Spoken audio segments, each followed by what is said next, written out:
Hey, this is Jordan Hill with the Dirt to Sky Business Podcast. And thank you to Collier Law for sponsoring this episode. And we are still looking for one long-term sponsor to have your logo on the mics and join us on this journey.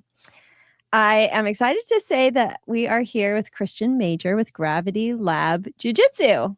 How are you? Doing great. Good. Thanks for being here. You have a really cool story and business, and I'm excited for everyone to know about it. No, I appreciate that. And thank you for having me on. Yeah, for sure. So I would love you to just kind of dive in and as far back as you want to go, if you just want to talk about your journey leading up to starting your company. Yeah. So I started wrestling as a kid. I was probably around 13, 14 years old and just kind of fell in love with the sport. Being a 5'8", 5'9" grown man, you kind of have to utilize what sports are the right one. I wasn't going to be a slam dunking basketball player. So kind of bit down on the wrestling journey. And from there, I moved into mixed martial arts, which is UFC stuff for the common person. Okay. How old were you when you started doing that? So right after high school, I kind of jumped in. I was probably about 19 and then made that journey till about 21, 22. Realized I didn't want to get punched in the head and not be able to talk to my family by the time I was 40. So in between there, kind of found my love for jiu-jitsu. I had started getting beat up by these jiu-jitsu kids who I felt like didn't know grappling like I knew grappling. And I'm like, how do I get my way around this? And from there, I just started building a base with that and eventually started falling in love with the sport and found a home at Salem Impact back when they started in 2017. And from there and started competing and just fell in love with the sport. And, okay, awesome. So can you talk a little bit about what jiu-jitsu is and the history behind it? Yeah, so and that's a complex thing. So as I say it, I kind of say that I do American jiu-jitsu. Okay. So jiu-jitsu started off in Japan and was one of their sports and eventually was passed down from a Japanese man to a Brazilian man. And they started spreading it throughout a family. And then it was passed to 12 Americans who one of them was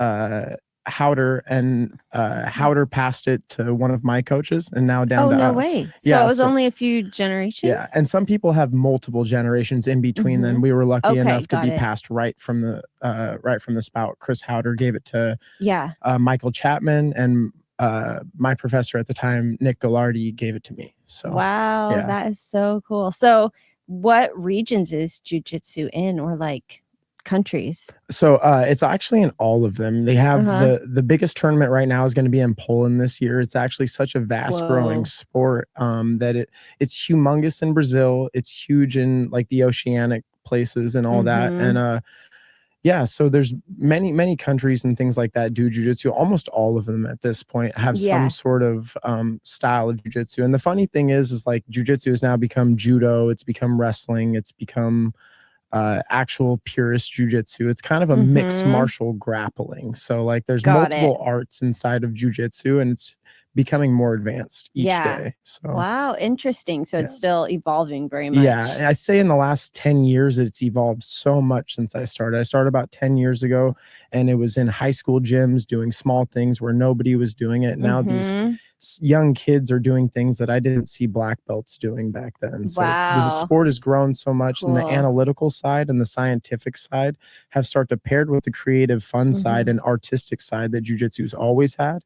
And I think now they're starting to make some beautiful things, especially with social media and people able to get knowledge from anywhere in the world now. I think things have just changed so much. Yeah. Okay, cool. I'm excited to talk more about that.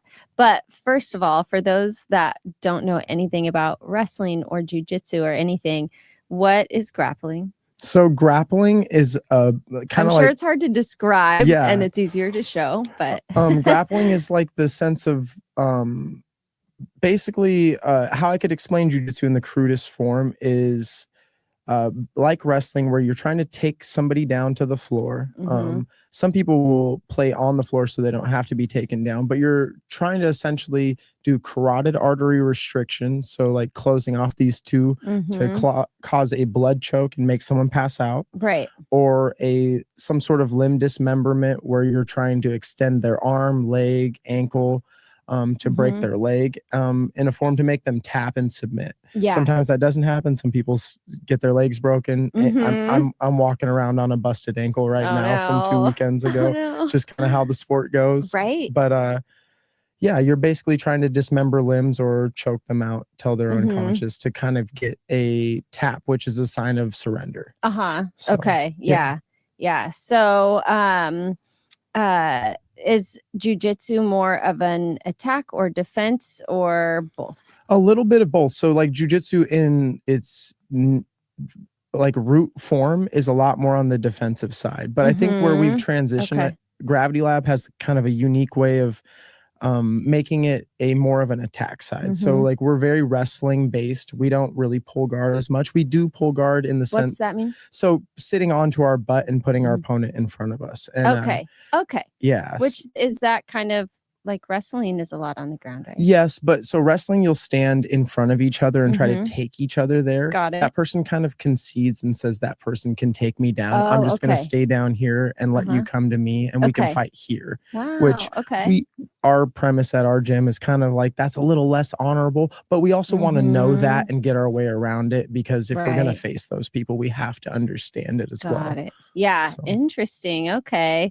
Wow. So you're working with so many components, and it just like in a competition, it sounds like you could go against any style. Is that correct? And that's the crazy part of jujitsu. There's so many games involved into Yeah. it. You could not wrestle at all in jujitsu. And there's just so many different ways to play it. And they're making new ones today. My coach would always say that in wrestling. There's so many different ways, and every day they're exploring new options and making new things in jujitsu and wrestling and grappling. So our bodies have so many combinations, and eventually we'll find the end of it. But for right now, I think we're still exploring that option. Yeah. Wow. That's a lot to take in. I'm sure you could talk for days about all of those different components. Sure. But for the business owners and entrepreneurs listening, I think we would all enjoy hearing a little bit about why and when you decided to start Gravity Lab, and kind of what the process was when you're like, I'm going to start this business, and what your first step was. Yeah. So I've always, at 17 years old, 16 years old, I wanted to be a high school wrestling coach. And I knew I wanted to find a way to do that. And in between, then I faced so many trials and tribulations that I just skipped the college phase and started to go party and do crazy stuff. What were some of the trials and tribulations?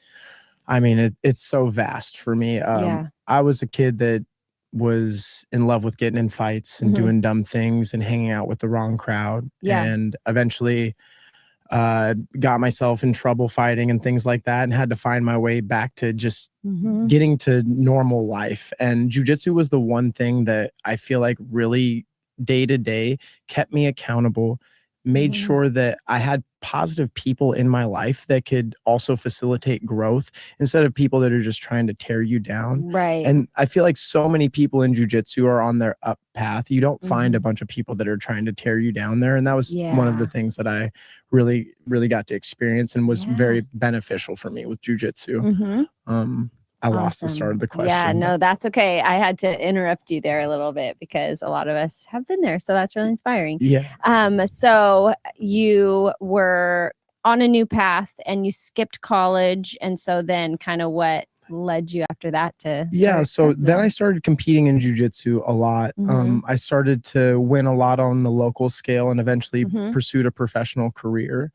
And I tried to build a name for myself through that, knowing at the whole time I wanted to be a coach, but I was in love with the journey of pursuing the professional career. But to do that, I had to have a gym, I had to build a little bit of a name for myself and start to go on the non-local scene and compete in the bigger tournaments and things like that, I felt like. I think that's what benefited a lot in the growth of Gravity at the start, is that we went out and did me and my partner Tom Hoisington went out and we went and did big IBJJF tournaments, big ADCC tournaments, and tried to do things that really excited us. We didn't just go do the local stuff that we thought we could win. We wanted to go out there and figure out where we were going to lose and things like that. Right. So, yeah. And yeah. What was that? How did it feel walking into those places? You know, it changed every single time. Jiu-jitsu, like you walk into a gym at the start and that's scary. I remember sitting in a parking lot for the first 45 minutes and like, I'm not going to go in here. And eventually you walk in and, you know, your ego is playing a part in that and you let your ego fade. You walk in, you get beat up and then you're like, well, I think I could do this tomorrow. You get beat up again and eventually you let that fade a little bit. Yeah. And then your next journey is an exploration of like letting the next thing be a little less daunting. Now you go into a new gym where it's not your friends anymore. Right. And then after that, you might go into a local competition. You start winning those local ones, then you go to a bigger one, and then you might have your super fight. And each time that goalpost moves a little bit, it becomes, you're looking for excitement and all that. You're looking, how do I push myself a little more? How do I get the next goalpost? Because excitement will change. Like as you go into another gym enough times, it stops being exciting. So you look for that more in each place. And I feel like the goalpost moves. Yeah. If that makes sense. It does, but I feel like that's pretty rare with people. A lot of times people get comfortable and then they stay. And that is like professionally, personally, and athletics, like anything a lot of times. Do you see that a lot? Oh yeah. And like, I will say is like, I don't think that going the professional jiu-jitsu route, I wouldn't honestly wish that on anybody. Oh, really? Okay. There's no money in it. It's just like it's just for things. Yes, exactly. You just want to work hard and go after things. And like, you know, like starting a school, even for the professional people, most people, that's not their route they want to go, you know? So like doing the professional route is all just for your personal self and knowing where you're going to go. I wanted in my personal experiences, like I wanted to know who I was. I wanted to know where I was going to fail and like what point that was going to be. And I wanted to push that envelope. If I was going to fail here, I wanted to know where I could push that to the next spot and the next spot. Yeah. And, you know, that's how you find out who you are as a man, I feel like. So. Yeah, exactly. Yeah. So what, you know, does any stories come to mind of a failure that you grew from?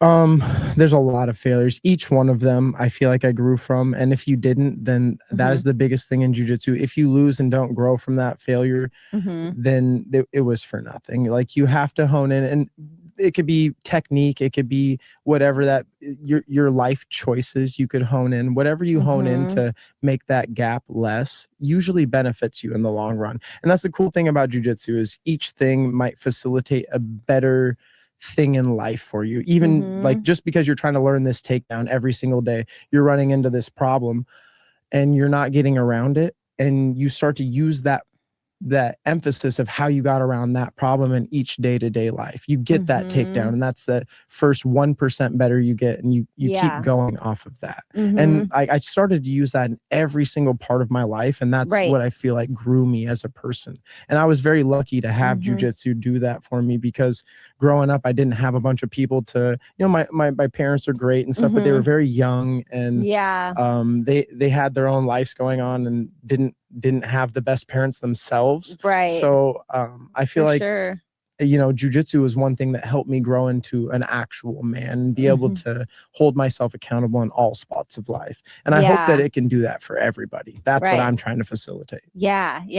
Well, I'm excited to talk more about, you know, the mentorship that you offer your students. But was there anybody, you know, besides your parents, which it sounds like they did the best they knew how, which is, you know, you couldn't ask for anything else, but was there anybody like a mentor or role model in your life that was pivotal in your life? I have multiple role models that have really highly impacted my life in ways I could never even explain. But I'll start off first. Andy Pickett, the North Salem High School, and I know that you know, he's just a high school. But that's okay. There's one in many schools. I'm sure. My high school wrestling coach. He was just a young guy. He was 21 years old, and the guy drove me from every wrestling tournament, every practice, and came over to my house to pick me up to go to school. 5 times a way. week and did every single thing to facilitate my growth. And at the time you were just like, oh, thanks, Yeah. like Right. you don't think about how much someone's really doing for you for no recompense in the world. Right. And he made me want to do that for other people. And that was the first. So cool. And, not even the first mentor I had, but one of the first most impactful mentors I ever had that really facilitated me wanting to do this for other people. And he's still doing it to this day. It's impacted so many lives. And I'm just lucky to have had him, pass through. And then past that, my head high school wrestling coach, who was actually Andy's coach as well. His name's Rick Heron. He picked me up almost every single day. Being a troublemaker in high school, I would want to skip. He would pick me up and make sure I went to school. He made sure I graduated. And even and you think at the time, you're like, oh, he's doing this because I'm a tough wrestler on the team and things like that. And I'm gonna cuss really quick, but I fucked off my senior year and didn't wrestle very well in comparison to what I should have.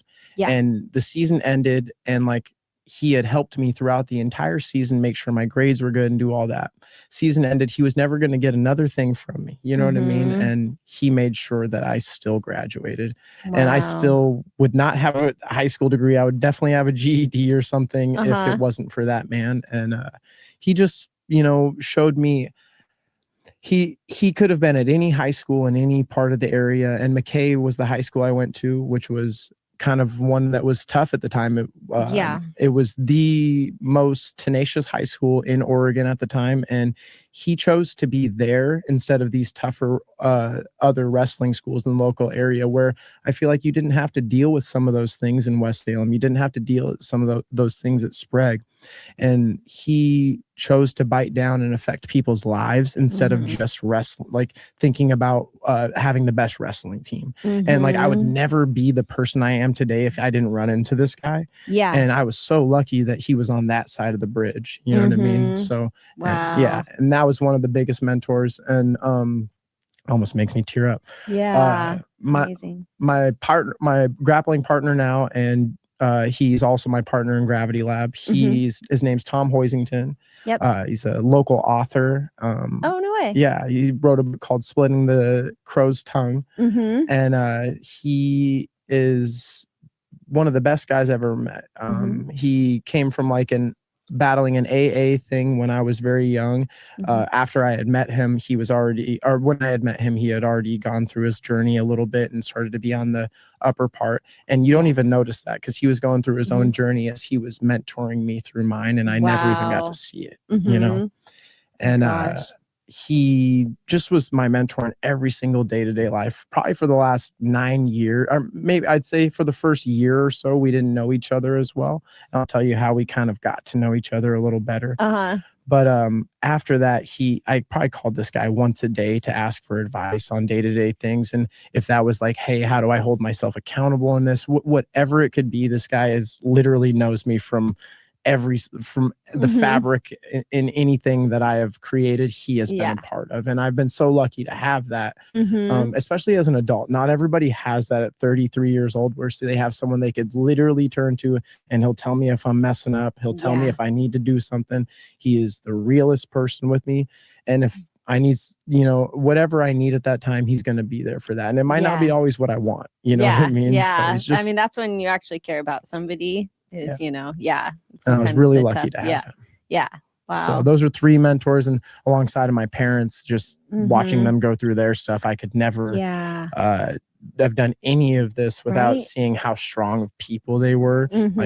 Their journeys were much tougher than mine, and I'm so lucky to have been able to be a part of theirs, because it made me as strong as I am today. Exactly. That's amazing. I heard something recently that really stood out to me is when you think about your strengths and the things that you're good at, or that you're proud of, or that you can invest in other people in, your strengths, a lot of times they were developed from something really, really tough way back when. And so they, not only their strengths were developed from something tough, and yours as well. and then they're able to be the role model for you. And like, that's just so cool. So, exactly. And I feel like we get to awesome. have a mutual understanding on that. Yeah. And Exactly. that's a special thing. Yeah. My parents are also my friends. They were 20 years old when they had me. So. Wow. Yeah, man. I was 21 when I had my daughter. So I'm like, oh. How old is she now? She is almost 15. Okay, so you guys are probably as much friends as me and my parents were. Yeah. Oh man.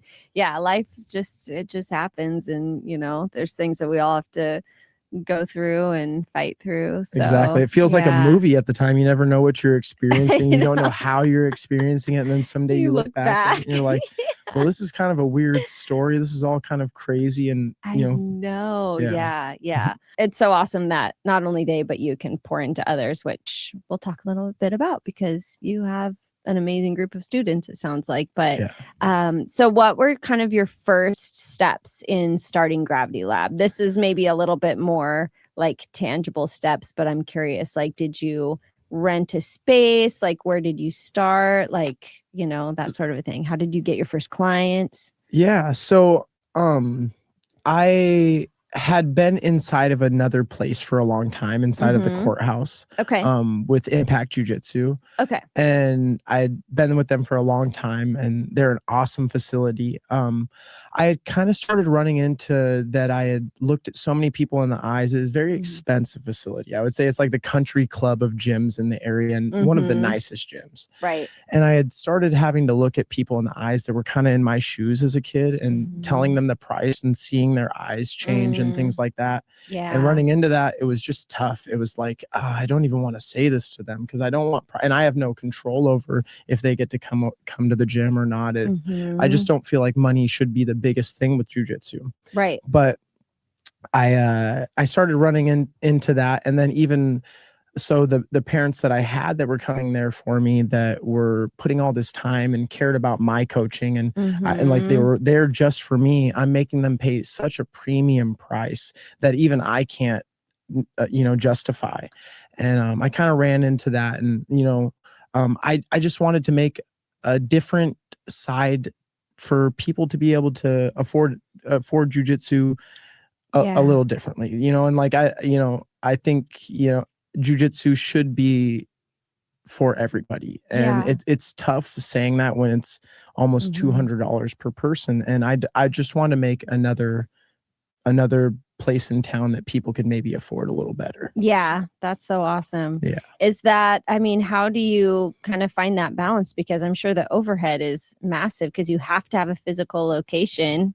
Unless you do it in another. Do you do it in you have your own location for Gravity Lab? So currently we are subletting with Grit Fitness. We started off in there. So that's probably so much better. It facilitated our growth, and it made us know that this was something that we actually wanted, or that was feasible and that we could do. We knew we wanted to, but we weren't sure if like traction would happen if Salem wanted jiu-jitsu. So you had to test the waters and just like see. Exactly. And I feel like doing that, we've kind of learned that, we've got such a diverse amount of or different type of people now, because of younger guys coming in and things like that. With the other gyms that were in town, we're kind of more focused on kind of people that had a bunch of money, or that were a little older, or that were more focused on the side of jiu-jitsu that was on family side. And then we're big on family things too, but we're also huge on competition. Right. So we want to facilitate both of those things, where like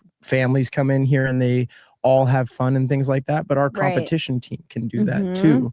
And younger guys and more diverse cultures can come in and enjoy the room and space like that. That's so cool. What ages do you? So I'd say our youngest member is 4 years old, and our oldest is 47 or 47 today. Yeah. I shouldn't do that, but you'll hate me. Jesse Borghese turned 47 today. I was like, don't say his name. Oh, there we go. Good for him though. Yes, exactly. And honestly, he's one of the most fit guys in the gym. Cool. This guy comes in, and it's a cool testament. He came in and he was going to the doctor in between and just getting checkups. His cholesterol changed. everything Whoa. changed in his body. He lost 10-15 pounds, but his day-to-day life, he noticed his heart rate change, everything in his life. And he honestly doesn't enjoy every day coming in and busting ass, but he knows it's good for his life. And we've seen that change. So he's made the commitment to make sure he comes in. Wow, 47 years so old. Cool. That's awesome.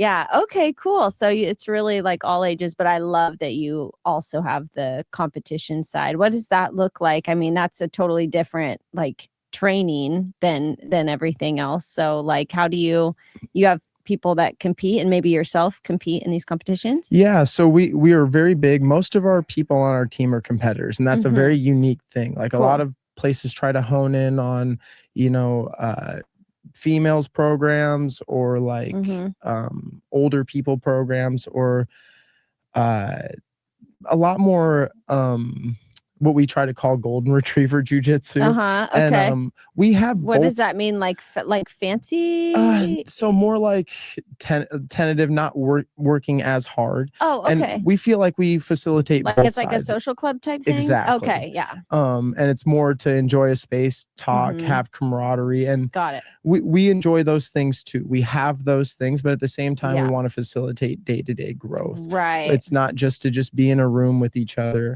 which we all enjoy being in that space together, but at the same time, we all want to work hard. And there's people in the room that aren't working as hard as others. Each group has a different vibe. I feel like our team has a very unique culture where there's, professional grapplers on one side, and then a father and daughter working in the same part of the room. And the culture is like, these guys are going to facilitate these people's growth. So someday, maybe if they're going to be a professional grappler, that they could actually see that side. Yeah. Because in jiu-jitsu, a lot of gyms, I feel like the culture is beat up on the newer guys and like try to get your rocks off by submitting these guys. And we don't want that, because you don't know what that influence is going to be. If that person comes into the gym for their first time, you beat them up, maybe they never want to come back, and that's their experience with jiu-jitsu. And that's not what Gravity is about. We want to make sure that they know that, hey, this is real, this is applicable. Like, you're not going to just be able to beat us up, but at the same time, like, we want you to get to the best spot so you can try to beat us up, and we actually both reach our full potential without having to get hurt or something like that. Yeah, exactly. That's so cool. So, I mean, that is kind of having those different types of people with different goals and different styles. It applies everywhere. Like in any workplace or business, like there are some that are just like really high achievers, and they are always pushing themselves, and they are, always growing. And there are others that are just kind of maybe in a comfort zone, maybe not in a bad way even. They're just, kind of doing what they enjoy doing, and they're passionate about it. And there's all different. And also sometimes maybe that's good, because if everybody in the world was an intense high achiever, then it would not be a very balanced world. But also you've created an environment that, like you said, if somebody decides like, okay, I think I'm ready to step it up, like they're there to like bring them along to facilitate that. Exactly. There's both sides of the room. You get, and when someone is working hard in jiu-jitsu, it's not like golf. You know, you're getting beat up, you're getting hurt. So you have to make that commitment within yourself. Like, hey, I want to go do this. And that's not everybody's thing. So when some people are in the room enjoying that space, grappling, going back and forth, a daughter, a wife, and a dad can all have a good time while we're still working hard, getting a good sweat on with actual curriculum. That's not just, a lot of gyms just want to go through the motions and be like, oh, this is jiu-jitsu. And I don't feel like that's applicable. I feel like if they run into a situation, that their jiu-jitsu should also poke out. So like if someone was going to hurt your family, it shouldn't just be a workout anymore. You know what I mean? Like, exactly. Go lift at the gym if you wanted to go do that. If you want to do jiu-jitsu and you're running into what I would say an assailant in a situation, you should be able to fend this person off. And our jiu-jitsu is that 100% of the time. Cool. No matter if you are the mom on that team or the young daughter, we feel like and I'm going to say something that, you're not just gonna be able to beat up everybody in the world because you know jujitsu. That's not it either. But it will give you 1% more. Yeah, it will give you at least the realms to fend this person off and take enough time to keep yourself safe. Yeah, exactly. So. That's awesome. Okay, cool. So, I mean, yeah, I don't know if they're kind of like branches of the military. Sometimes there's tension between them, but I took Krav Maga for a couple of years, and I figure no matter what, like before that, if I had somebody trying to attack me, or honestly, I didn't even have good awareness, which a lot of it is just being aware of your surroundings so you can avoid that situation. But I remember like learning, like if someone attacked me, I would literally know nothing, zero. Like I would just die.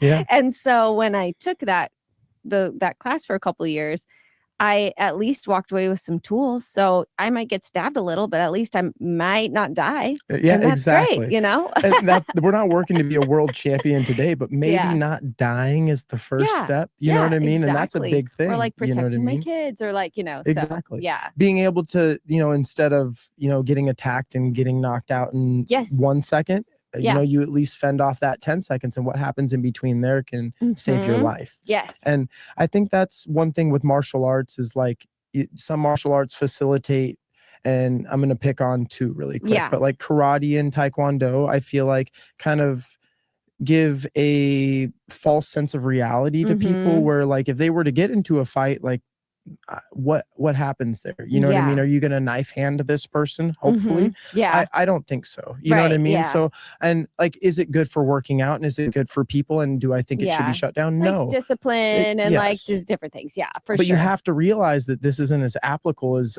another sport. Is jiu-jitsu the most applicable thing in the world? That's up for debate. I wouldn't say, you should know some striking of some sort. But, I do think that as a whole, if you were to go into a jiu-jitsu gym, even if it wasn't the best one, and there are some that are more karate based, and what I mean by that is like they just do this curriculum that is to get people through it. It's not really to facilitate growth and to be applicable in a bad situation. And there's some jiu-jitsu gyms out there, but as a whole, if you were to go into a random jiu-jitsu gym, if you just threw a dot on the map, you'd be a lot more safe coming out of there than you would be coming out of a karate gym or something like that. Yeah, so totally. Yeah, exactly. So how do you market to and find your, do you call them students? Or students. Students. Yeah. So how do you find them? How do you market to them? So at the start, we were, one thing I will say is the biggest thing, if you are not doing $100 of advertisement, a month, or, $100 or a day, even let's go a day. If you're not doing $100 of advertisement a day, you should be doing 100 minutes of social media. You should be doing 100 minutes of guerrilla marketing of some sort. And that's at the start. I just poured really hard into social media and and not putting money into it, just really trying to grow it organically and things like that. And I think that helped. I was just every single day making some sort of post, some sort of thing to branch to eyes, because that was free. I didn't have a bunch of money at the start of it and I still don't. But, but I didn't have, being a business owner. Yeah, exactly. I didn't have a bunch of money to advertise a bunch. So, and I was going into ads and doing that. And I was realizing organically and by myself, I could do more. I could get more outreach if I worked hard, than paying $20 a day to do it. Yes. And so I did that for a long time. And then after that, I started reaching out to a lot of the local wrestling things and things like that. And then competing in my own things locally, I think also helped facilitate that. Because I think a lot of coaches out here are starting to get a round belly, and they're starting to tell these guys what to do and this and that. And a lot of people are seeing through that these days. And a coach that actually goes out there and does the things that he talks about and preaches is something that people are leaning into these days. Yeah, I think that's really important. Like having somebody that's in it with you instead of just talking at you and not walking the walk. So, and then past that, I will say that I have such a good group of people that are so close. Like all my kids' parents and my family's in the gym, they want to grow the gym. And that's been a huge thing for me is they reach out to everybody. They share every single thing. It's different. Like you drink Coca-Cola maybe sometimes, but do you share diet, but yeah. Yeah, exactly. Do you share it?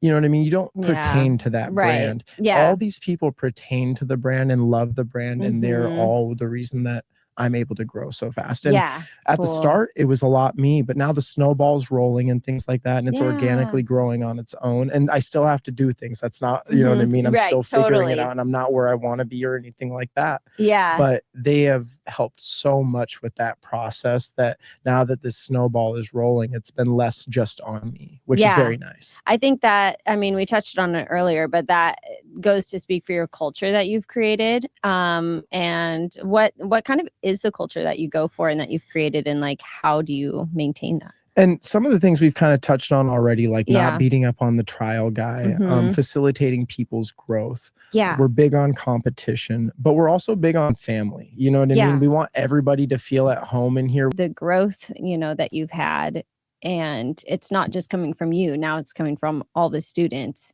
That goes to speak to the culture that you've built. And I know you are careful with your culture and you've worked hard to build it. So tell me more about your culture and like what you do. Yeah. So I feel like we have a very unique culture at Gravity Lab where, you know, the toughest people in the room are also the nicest people, you know, and that's a cool thing. Not every jiu-jitsu gym's like that, where a lot of people want to beat up on the newer guy, and we just don't let that happen. We also try to avoid injury at all costs at our gym. We don't want anybody to get hurt and not be able to do this. Yeah. So anytime we see something that could be, you know, taboo, or maybe you shouldn't be doing that, we try to educate you on why not to do this and what could happen. Yeah. That's a big thing in our culture. And then we feel like we have a very unique way of making wrestlers into jiu-jitsu artists. So we also like to get the guy that was not wrestling, you know, for the last 10 years, and he jumps back into a sport that he hasn't done for a long time. And we feel like we have a unique way of making him into a jiu-jitsu artist. So that's a very fun thing that we do. As well. That's awesome. So tell me a little bit more about, because I know you are starting to go out in the community and you have, you know, goals for yourself. Like kind of tell me about what's next and the plans for yourself as you like keep making an impact in the community. Yeah. So right now, two things that we're focusing on is the biggest thing that is our next location. We're trying to find a good space to make sure we can grow, and it's on the right side of town. That's kind of a little bit centralized or easy to get off the freeway and make sure we can get our next spot. That's one of our biggest emphasis right now. Cool. And then one of the things we're trying to do right now to reach out to the community is go by each one of the wrestling teams in town. We have 5 or 6, and I would like to do a demonstration of what it looks like for wrestling to transition into jiu-jitsu. There's a lot of people that I feel like their last time wrestling was high school, and that could be 10, 20 years ago. Right. And we'd like to make sure that we get those guys that were on that in-between thing, or in-between stage in wrestling, back on the mats. The guys, there's a lot of basketball players that are still doing pickup games at 50 or 60, and there's no reason that the jiu-jitsu artists or wrestlers shouldn't be back out there having fun. And I think that there's this obscure kind of ideology behind jiu-jitsu that it's, you know, all this guard pulling and things like that. And what's that mean? Being on our butt, sitting down and scooting towards each other. Yes. That's very, very not like, for a grown man to see another man scooting towards him on his butt, I don't think is the, I guess, the sexiest thing to see as a grown man. You're like, I don't know if I'm going to jump into that stuff. We're not like that as much. We do experience, like I said, both sides. Yeah. But we try to facilitate the funner side of things. So yeah. Awesome. Yeah. Okay. And then what about you? Like, do you still compete? Like, what's kind of your next move? So I just competed in the West Coast trials. I'm actually wearing the t-shirt. Awesome. Yes. It comes around every 2 years, and that's been my emphasis for the last 5 trials. I've gone and done that. Notoriously have gotten to 32 around, you know, within the top 45 of everybody, and kind of ran into that wall a few times. I got my ankle popped on this last one. I still did really well. Ended up beating an opponent that was great. Yeah. But didn't get to have the tournament that I wanted to, and it won't be around for another 2 years. Mm-hmm. Right now, I'm hugely focused on growing my gym. I still want to go do super matches and show my young guys that I'm still doing fun stuff and still, out there doing cowboy things and willing to jump on whatever. But at the same time, I want to make sure that I grow my athletes. I don't want to just focus on myself anymore. I'm dividing my pie and making them a bigger part of it at this time. My competition career is still alive. I still feel like I'm a professional and things like that. But at the same time, I'm more honing into their growth than mine at this time. Yeah. But I still want to go do some cool things and still shake some stuff up. Yeah, so, exactly. Yeah. Well, that's awesome. Well, before we wrap up, I would love to hear if you could leave one piece of advice for the business owners that are listening. What's that piece of advice? That's a tough one. I feel like the biggest thing that I've done differently is you got to foreshadow everything. You have to kind of backlog everything. And I don't mean this as in like, don't jump and don't go do that crazy thing, because you got to go do it. There's this leap point that's scary, and you can't do it after that leap point. You have to do it when it's scary, but you also have to backlog. Read every book that you could read. Do every single small thing you could do before that jump to make sure when that jump happens, you've gotten that grip on the floor and you're ready to jump for that. And you'll never know when exactly that is, so it'll be right before. It'll be scary, but you'll never be fully ready. And do it before you think you're fully ready. But at the same time, acclimate yourself. Do every single thing you can. One thing I think is Michael Gerber's E-Myth is a big thing that influenced me and made me realize that I wanted to do this. There's going to be so many things like entrepreneurial seizures that you see somebody doing it in a way that you don't exactly like, and you think you want to jump up and do this, and you want to go do business. You might enjoy jiu-jitsu. Let's just use as an example, and you love doing jiu-jitsu. That does not mean that you enjoy interacting with people and enjoy interacting with kids, their parents. That means you like paying taxes, like you like paying all these bills. And then there's 12 to 15 other jobs that you have to fall in love with to be a business owner. Don't just love that one, because it's not going to get you there. You're going to have to do those other ones. And that's my biggest advice. Fall in love with that other stuff, at least a part about it. You know what I mean? Be a specialist in one thing. Maybe that's your technical side, like your craft. Try to find a second one before you get there. If that's social media, if that's being a big part of your community, whatever that may be, find a second thing to latch on to that's going to facilitate your growth, because your technical side on your craft isn't going to be the one thing that does that. Boom. Like it. That's great advice. Yeah. That's part 2 of our next podcast. That's awesome. Well, thank you so much for being here. And where can people find you online? So we're Gravity Lab Jiu-Jitsu on Instagram, gravitylabjj.com. And then my Instagram handle is Ashi Papi, ASHI space PAPI. Awesome. All right. Thank you very much. Thanks again. And thank you everybody for joining Dirt to Sky Business Podcast. I'm Jordan Hill, and thank you Collier Law for sponsoring this episode.